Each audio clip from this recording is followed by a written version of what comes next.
Olá, eu sou o professor Everton Alves e o tema da nossa aula de hoje é desextinção. Deveríamos?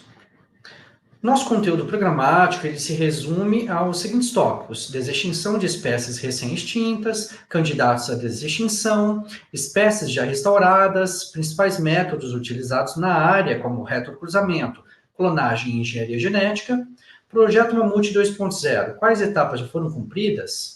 É possível desextinguir os dinossauros? Engenharia genética reversa, uma alternativa? Potenciais benefícios da desextinção e implicações bioéticas da desextinção. Em relação à desextinção de espécies recém-extintas, nós vemos matérias na mídia super sensacionalistas, com um título como Cientistas recebem 15 milhões de dólares para ressuscitar mamute extinto há 4 mil anos. Essa matéria, esse título, ele não tem nada de verdade aqui, porque os cientistas não estão tentando ressuscitar um mamute.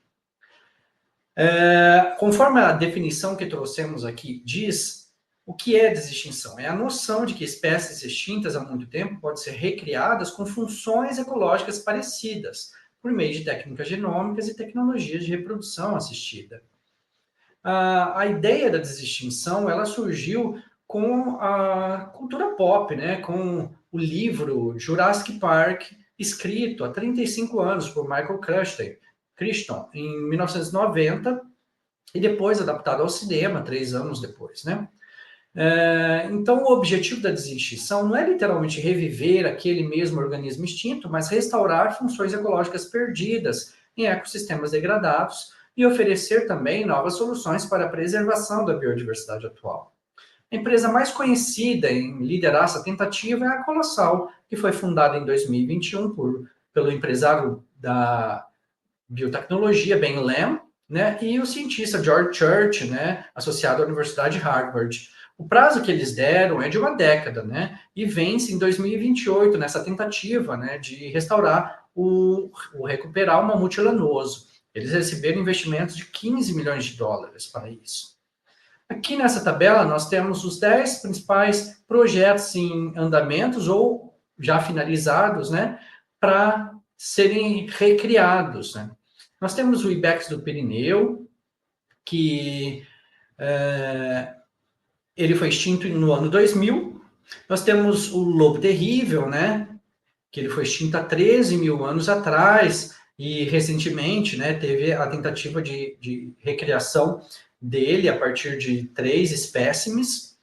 Nós temos o mamute lanoso, né, que ele foi extinto há aproximadamente 4 mil anos atrás, vivia na tundra ártica, né? Nós temos o Dodô, que foi extinto em 1662, também nas Ilhas Maurício. Nós temos o Chilacino, né, mais conhecido, né, nos filmes e desenhos como Tigre da Tasmânia, que ele foi extinto em 1936. Nós temos o Quagga, que ele foi extinto em 1888, né, e há tentativas recentes de desextingui-lo. Nós temos o Auroch também, que foi extinto em 1627, o pombo passageiro em 1914, a galinha do brejo em 1932 e a rã incubadora gástrica foi extinta na Austrália Oriental, mais ao sul em 1983 e ao norte em 1987. Algumas espécies já foram restauradas, como a castanheira americana, extinta em 1950, o Ibex do Pirineu, já nós vamos falar um pouquinho mais dela, extinto em 2000, e o Lobo Terrível, né, que também foi extinto há 13 mil anos atrás e recentemente recuperado parcialmente. Em relação ao bucardo espanhol, ou Ibex dos Pirineus, ele foi antes dessa espécie ser oficialmente extinta, né, eles já haviam coletado e armazenado amostras do epitélio desse animal. Houve 500 tentativas de desextinção, 57 embriões totais foram implantados em uma barriga de aluguel e apenas 7 cabras emprenharam.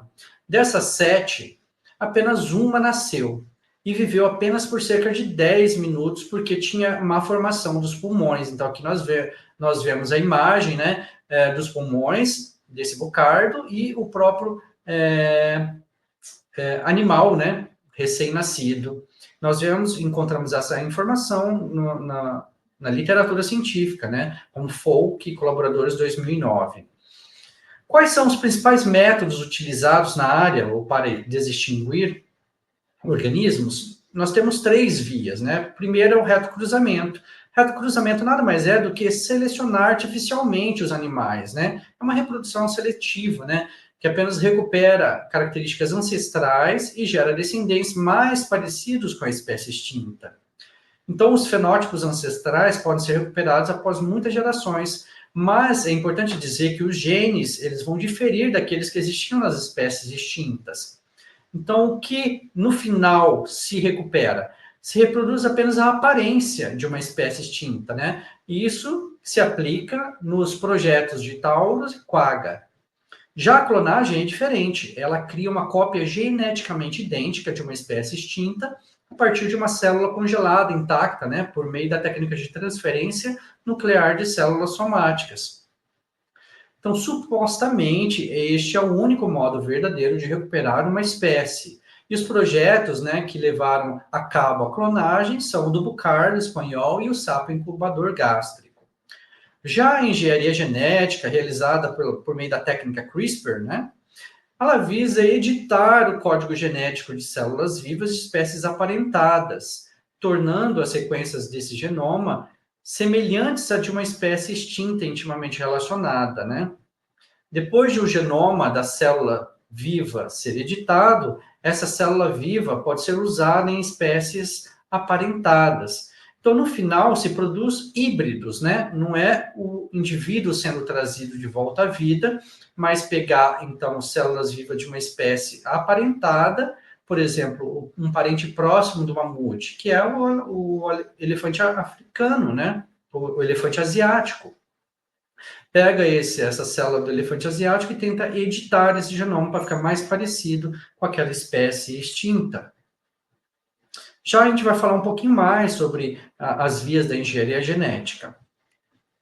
Aqui nesse diagrama nós temos, então, uma representação, né, de como acontece esses 3 métodos. O reto cruzamento, a gente pega um bicho aparentado, né, o mais próximo possível de um auroque que a gente quer e vai cruzando eles até eles serem restauradas as características ancestrais.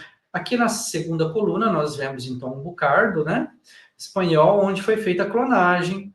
Então pega-se células vivas do tecido, né, desse bicho e pega ali de dentro dessa célula o núcleo, né?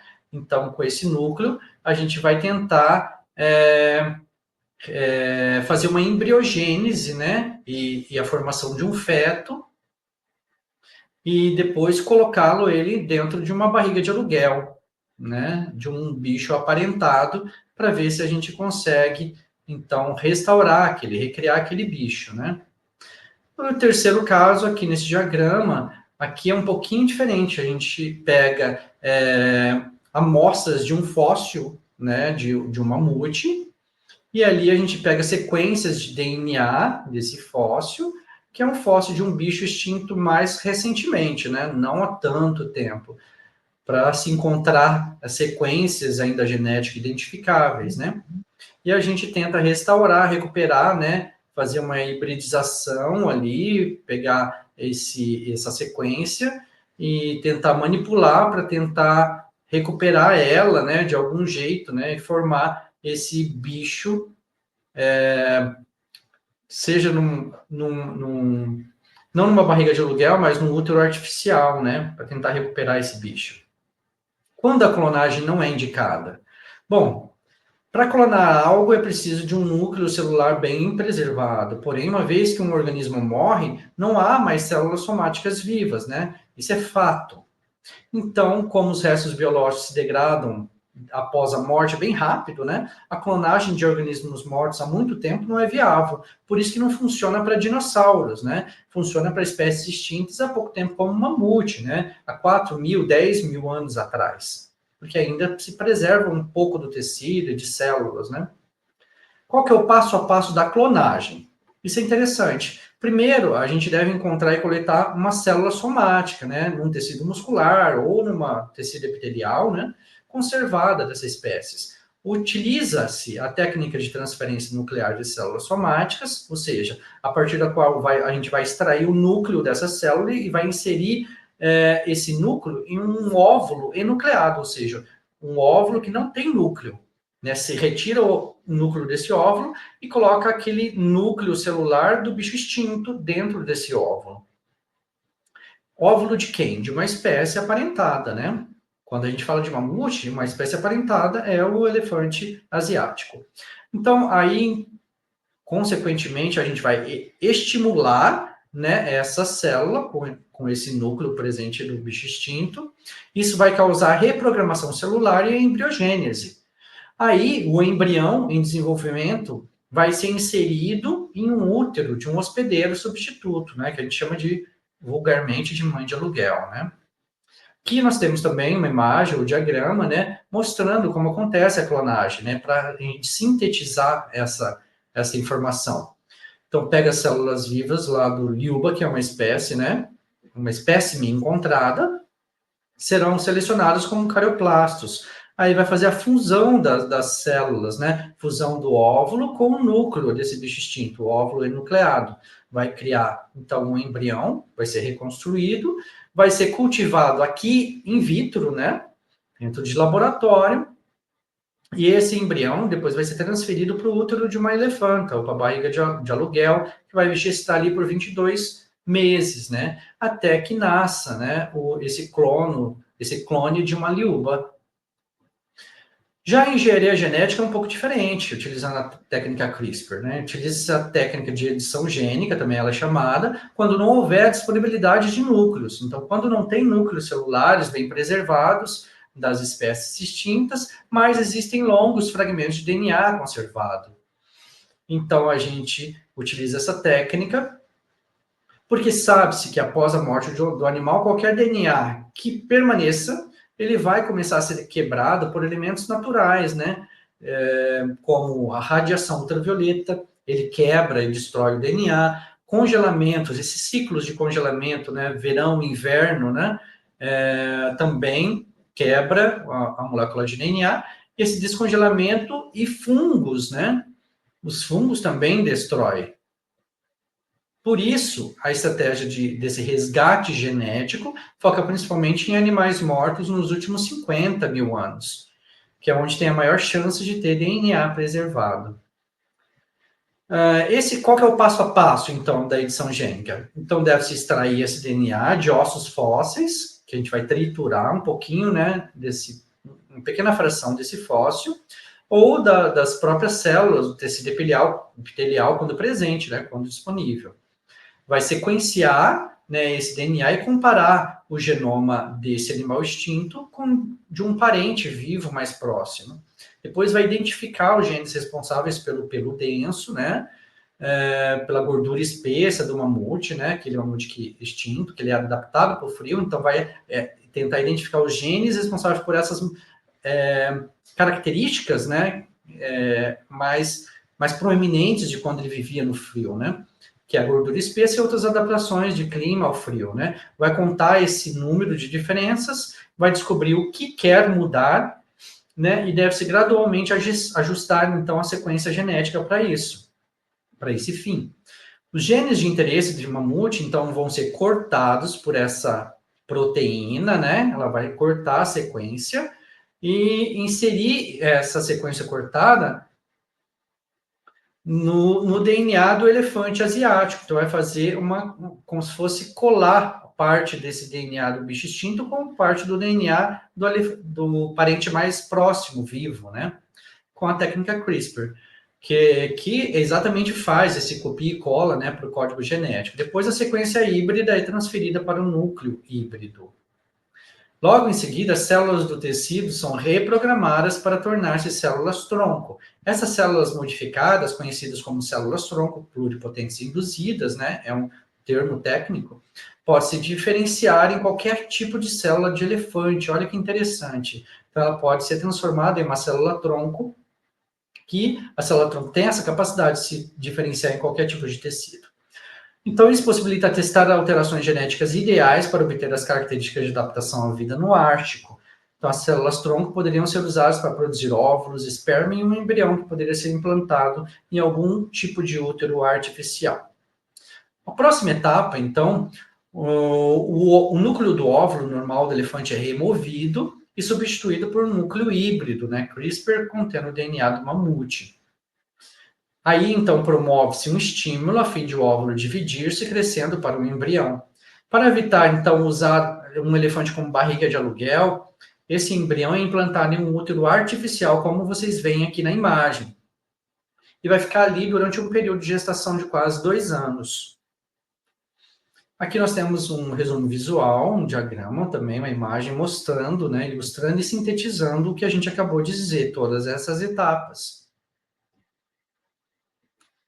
Os organismos, eles serão iguais aos extintos? Essa é uma pergunta que a gente deve fazer, né?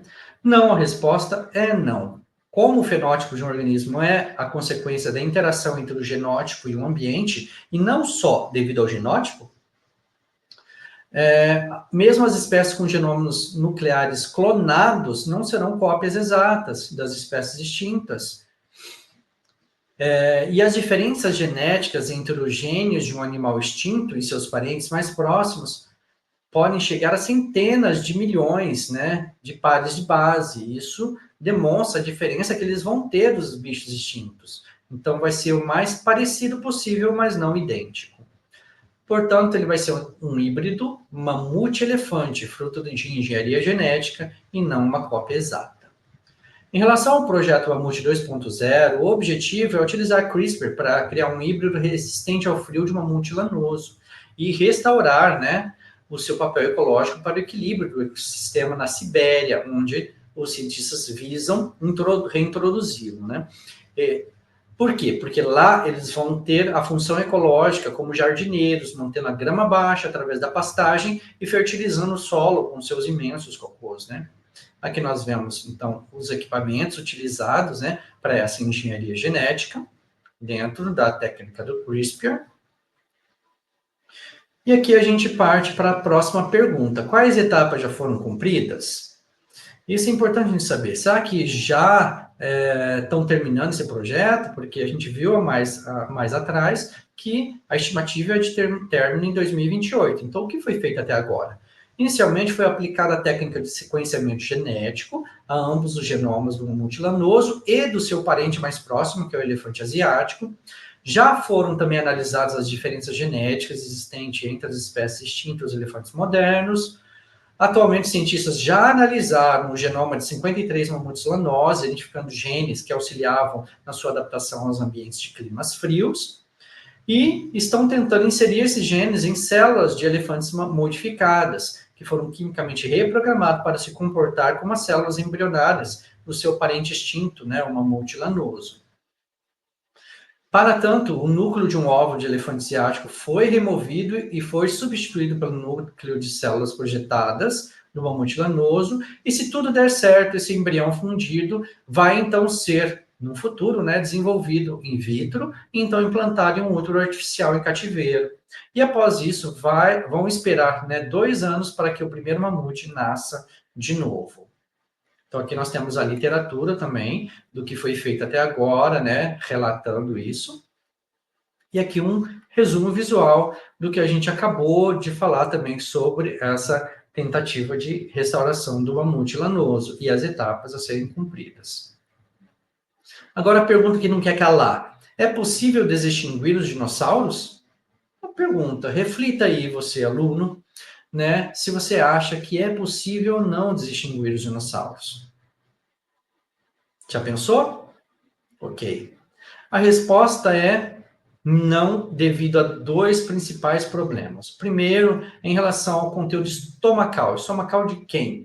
De um inseto. Porque no filme, os cientistas tentaram recriar dinossauros tirando de dentro do estômago, do intestino de um inseto que teria picado os dinossauros, o sangue, né? Porque se ele picou os dinossauros, tem sangue de dinossauros dentro dele. Então, esse inseto ficou aprisionado dentro de um âmbar. O que é um âmbar? É uma resina de árvore que se fossilizou, né?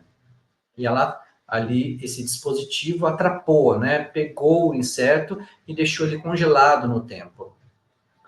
Então, eles tiraram o sangue de dentro desse inseto. Será que é possível? A resposta é não. Aqui nós temos o Dr. Andrew Ross, né, paleontólogo britânico, nos dizendo que não é possível. Abre aspas. Mesmo depois que o inseto fica preso em resina, bactérias e enzimas continuam trabalhando no intestino, apodrecendo o inseto por dentro. De fato, muitos insetos preservados em âmbar, particularmente no Báltico, são completamente ocos, sem nenhum tecido interno preservado. Ou seja, esse inseto sempre vai estar oco, né? Isso foi visto em diversas amostras de âmbar onde havia insetos, né? Que ele é oco porque tudo vai sendo degradado dentro dele e não sobra nenhum tecido mole interno. Já a doutora Susana Maidment, né, paleontóloga britânica do Museu de História Natural de Londres, diz, abre aspas, temos mosquitos e moscas que picam desde a época dos dinossauros e eles se preservam em âmbar. Mas quando o âmbar preserva as coisas, ele tende a preservar o exoesqueleto, não os tecidos moles internos. Portanto, você não preserva o sangue dentro dos mosquitos em âmbar. E o segundo problema é em relação ao DNA. O DNA tem uma vida muito curta, né? A gente chama de meia-vida curta do DNA, que é de 521 anos, ou seja, a cada 521 anos, metade do conteúdo anterior é degradado. Depois, mais 521 anos, mais metade daquele conteúdo restante é degradado. E assim vai, né? Não sobrando nada depois de cerca de 6 milhões de anos, né? Mas bem antes disso, já o DNA ele já está degradado a partir desse estudo publicado no Proceedings of the Royal Society B, em 2012. Outra questão interessante é que os cientistas já tentaram recriar a cena do filme Jurassic Park, né? Eles foram lá e tentaram pegar conteúdo estomacal do inseto, né? Mas inseto aprisionado não em um âmbar, porque um âmbar ele é uma resina fossilizada há muito tempo, mas em um copal, que é uma resina mais recentemente, né? Fossilizada, é um subfóssil, né? Um copal de 70 anos, né? Até 10 mil anos tentaram pegar, né? O conteúdo estomacal de insetos e não encontraram nada. Então, os cientistas dizem o seguinte, né, quando forem entrevistados. Intuitivamente, pode-se imaginar que o envolvimento completo e rápido na resina, resultante em uma morte quase instantânea, possa promover a preservação do DNA em inseto sepultado em resina ou copal, né? Mas isso parece não ser o caso. Infelizmente, o cenário de Jurassic Park deve permanecer nos reinos da ficção, afirmou o Dr. David Penny, autor principal do estudo. Em outro artigo publicado na Scientific Reports, eles conseguiram, né, recuperar, sim, DNA de um inseto em copal. Olha que interessante. Mas vamos ver qual foi o final dessa história, né? Abre aspas. Fomos capazes de extrair moléculas de DNA endógeno de uma das duas amostras analisadas e identificar os estados taxonômicos da espécie. O DNA recuperado era pouco concentrado, olha aqui, já uma característica, pouco concentrado, extremamente degradado em comparação com a idade da amostra. Concluímos que é possível obter dados genômicos de organismos sepultados em resina, embora desencorajemos a análise de DNA antigo devido ao método destrutivo dos protocolos de extração e a não reprodutibilidade dos resultados. Então, aqui a gente vê como que, embora se encontre DNA, mas é bem fragmentado em pouquinha quantidade. E a engenharia genética reversa é uma alternativa, e isso está sendo uma tentativa atual, né, uma linha de pesquisa atual de alguns grupos de pesquisa, e eles vêm tentando utilizar essa técnica, né, que a gente chama de manipulação genética, por meio da desativação de genes, ou seja, quando a gente desativa um gene, ele pode reabsorver os dentes e a cauda de uma galinha, por exemplo, ou de outro bicho, de um réptil, por exemplo, ou ele pode causar fundição de dedos em asa, né? Isso de uma ave. E a utilização de atavismos experimentais. Então, força uma mutação genética para ocorrer esse atavismo experimental em espécies atuais aparentadas. A pergunta que a gente faz é: os genes dos dinossauros estão só adormecidos? Porque se a gente pega um bicho, né, aparentado, que são as aves, né, mais aparentados dos dinossauros, será que a gente conseguiria reativar esses genes adormecidos e restaurar nessas aves características dos dinossauros? Foi feito isso já, e nós trouxemos aqui alguns exemplos, né? No artigo de Harris e colaboradores 2006, nós vemos, então, dentes de um embrião de galinha, né? Então, nós vemos essa restauração de dentes em galinhas. Nós vemos no artigo de Bular e colaboradores 2015, bicos e palatos de um embrião de galinha também. Então, houve a formação quase de um focinho aqui, que é observado nas imagens. No artigo de Botelho e colaboradores em 2016, nós vemos a formação de pernas, né, a tíbia e fíbula de um embrião de galinha que também se comportou de uma maneira mais próxima dos dinossauros. E no artigo de Wu e colaboradores em 2018, nós vemos a formação de protopenas em região de escamas de embriões de galinha e crocodilos. Olha que interessante a formação de penas, como a gente vê esse apêndicezinho aparecendo onde era uma escama aí nessa imagem acima. E no artigo de Cooper e Milinkovic, em 2023, então é mais recente, né, houve a formação de penas em região de escamas de embrião de galinha também. Diante de tudo isso, se fosse realmente possível desextinguir o mamute, né, que ainda não foi feito, quais seriam os potenciais benefícios dessa desextinção? Ou de algum outro bicho, né? Então, algumas espécies foram extintas por ações antrópicas, ou seja, por influência humana, né? Como exemplo, o dodô e o tigre da Tasmânia. Então, poderíamos restaurá-la. Então, isso é um benefício, né? Espécies recentemente extintas. Isso é importante você ter em mente, né? Não muito antigo, foi recentemente extinto. Trazer o organismo extinto de volta em seu ambiente original, de modo que ele preencha idealmente o nicho que antes ocupava, isso vai restaurar funções ecológicas e o ecossistema, mas é claro que isso funciona, em teoria, funciona muito melhor para espécies recentemente extintas, né?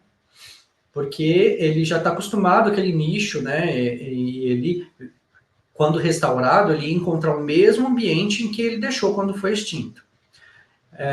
Vai evitar que espécies ameaçadas sejam extintas, porque criam-se mecanismos e tecnologias, né, para trazer de volta caso essa espécie seja extinta, mas também para evitar que elas sejam, né, extintas, as espécies que já estão na lista de espécies ameaçadas. Ao estudar animais recriados ou bioressuscitados, pode-se encontrar curas para doenças, né, e espécies revividas podem apoiar iniciativas de conservação, agindo como espécies emblemáticas para gerar entusiasmo público e fundos para a conservação de ecossistemas inteiros também.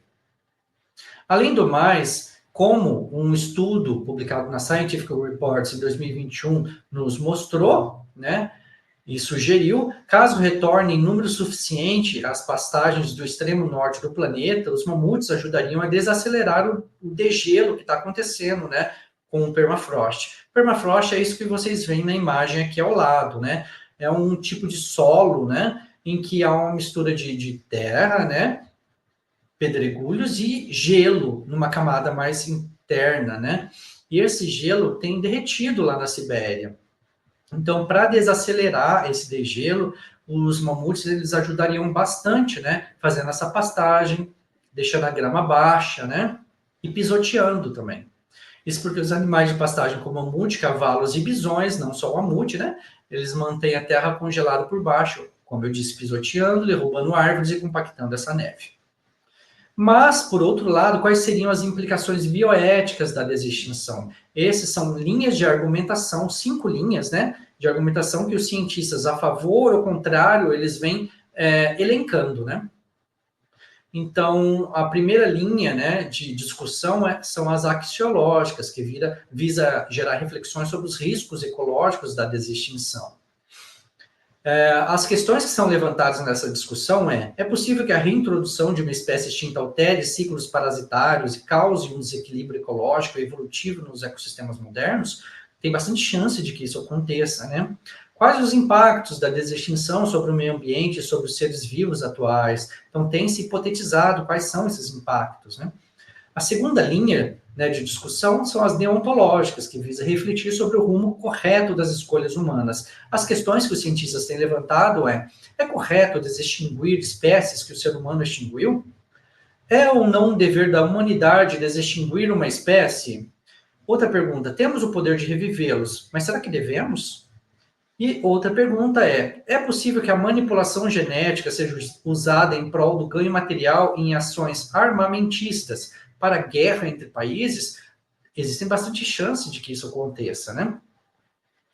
É válido lembrar que essas discussões, essas linhas de argumentação, vocês podem encontrar nesse artigo de Gomes e colaboradores em 2020, né? Que ele é bem didático e resume bem essas implicações bioéticas. Vamos lá. A terceira linha de argumentação ou discussão é o ético existencial, conhecida como brincar de Deus, que visa discutir sobre a interferência humana radical no processo evolutivo que reverteria a seleção natural das espécies. E as questões que têm sido levantadas são: existe um limite pelo qual a humanidade jamais deve ultrapassar nos avanços científicos? O que vocês acham? Existe um limite? Podemos ir até certo ponto, mas de lá não podemos passar? Que tipo de natureza a desextinção procura recriar? Quais interesses humanos são atendidos ao criar esse tipo de natureza? São perguntas para se refletir. A quarta, né, linha de discussão é a utilitarista, que visa discutir sobre o bem-estar dos organismos envolvidos no processo de desextinção, evidenciando o modo como a natureza é vista no processo como um objeto de uso humano, né? O ser humano vai utilizar esses bichos apenas como para o seu próprio fim, né, benefício? As questões para reviver um animal, uma vida, várias vidas são destruídas durante esse processo. Isso é correto? Outra pergunta, outra questão, né? Os animais em cativeiro, né, eles sofrem diversos tipos de crueldade, né, evidenciando o domínio do ser humano. Isso é certo? E o quinto e última linha de discussão é a estética, né, que visa discutir questões irrelevantes, como o aspecto emocionante da desextinção e o entretenimento puro, né, os benefícios turísticos e comerciais para a humanidade. As questões diante disso são: a natureza deve ter autonomia? Ou seja, a natureza deve ser independente de atividades e interesses humanos? E outra questão deve ser rejeitada a exploração humana de animais sem objetivos ecológicos necessários? Diante de tudo isso, a gente finaliza com uma frase de Roberto Rivers, né, sobre essa questão, abre aspas: não é a Terra que está em perigo, ela continuará a girar sobre si mesmo e ao redor do Sol, nem é a vida que está ameaçada. Ela é resiliente e as espécies já sofreram 5 grandes extinções. Somos nós, humanos, que estamos em perigo. Obrigado.